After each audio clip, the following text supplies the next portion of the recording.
আসসালামু আলাইকুম, সবাই কেমন আছেন? আশা করি সবাই ভালো আছেন। আবার আরেকটা ভিডিও নিয়ে আসলাম। এখন বিকালবেলা আমি নাস্তা খাচ্ছি। প্রচুর ঠান্ডা, বাহিরে একদম কুয়াশা, এই জন্য এই টাইমে আমি নাস্তা খাচ্ছি।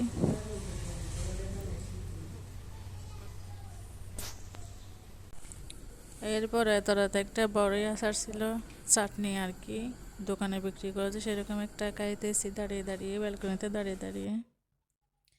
রাতে রান্না করবো শুটকি মাছ। এখানে 2-3 রকমের শুটকি মাছ আছে, এগুলোর নাম আমি জানি না।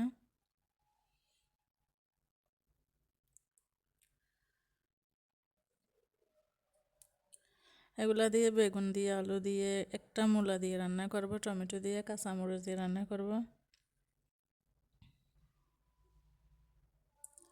এখান থেকে বেশি নিব না, কতগুলো লইট্টা মাছ, লইট্টা শুটকি নিব, আর কতগুলো এই শুটকিগুলো নিব। আর বাদ বাকিগুলো এভাবে ঠাকিয়ে রাখবে যাতে ভালো থাকে এই নেট জাল এটা দিয়ে। এটা হচ্ছে ফল ফ্রুট আনে যে এরকমই দেয়, যে ওইরকম নেট জালগুলা, থলিগুলো আর কি নেটের।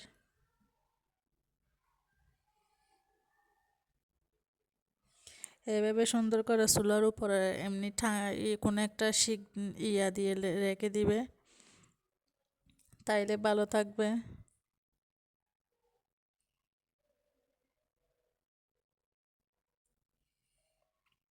এই তো আমার সবজিগুলা কাটা হয়ে গেছে, এখন রান্না করব আমি।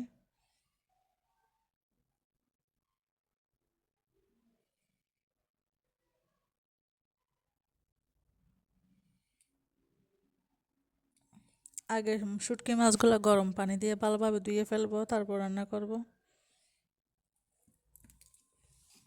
এইভাবে কাটলাম বেগুনগুলো আমি।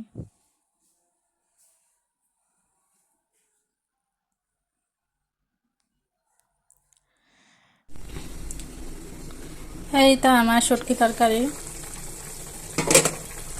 এটা হচ্ছে শুটকি তরকারি পাঁচ মিশালি সবজি দিয়ে।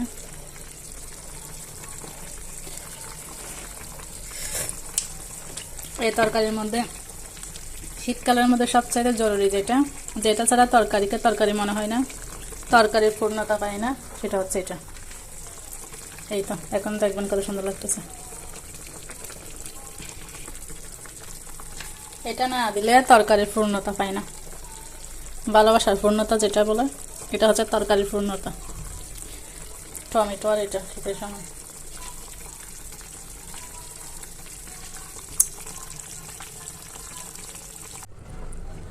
এইটা দেখেন কালারটা কীরকম হয়েছে, এখন ঠান্ডা হয়ে গেছে,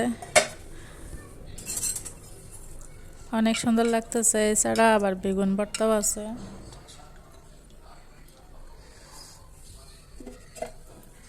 এটা হচ্ছে বেগুন ভর্তা। আর একটা স্পেশাল জিনিস আছে, আমি আরেকটা ভর্তা বানাবো।